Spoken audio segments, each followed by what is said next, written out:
Nalubog sa baha malaking bahagi ng Catanduanes itong weekend dahil sa walang patid na pag-ulang dulot ng shear line. Sa ngayon ay puspusa ng relief operations sa mga otoridad sa mga apektadong residente.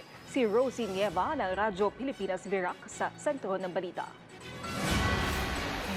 Matinding pagbaha ang naranasan ng Catanduanes kahapon dahil sa walang tigil na pag-ulan na dulot ng shear line. Sa Bagamanok, halos umabot na sa bubungan ng mga bahay ang tubig sa Barangay Kahan.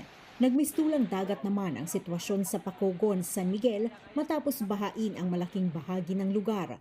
Hindi rin nadaanan ng mga sasakyan ang kalsadang yan sa Sitio Bariorong, Barangay Mabini, Panganiban. Sa bayan ng Viga naman, nasira ang bahagi ng tulay sa Pilot Bridge sa Barangay San Isidro dahil sa flash flood. Kaya ang mga motorista at mga residente rito pinayuhan ng mga otoridad na mag-ingat sa pagdaan sa nasabing lugar. Nabalahaw naman ang patient transport vehicle na yan ng Higmoto District Hospital sa Muning National Road sa Baras dahil sa mud flow.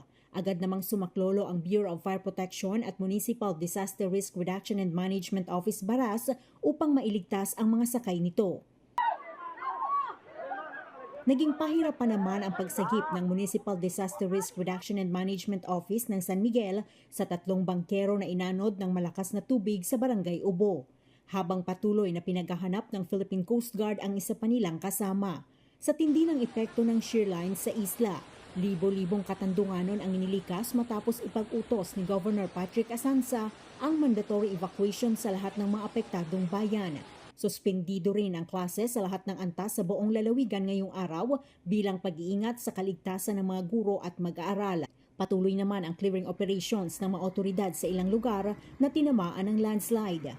Habang ongoing din ang relief operations ng Department of Social Welfare and Development alinsunod sa direktiba ni Pangulong Ferdinand R. Marcos Jr.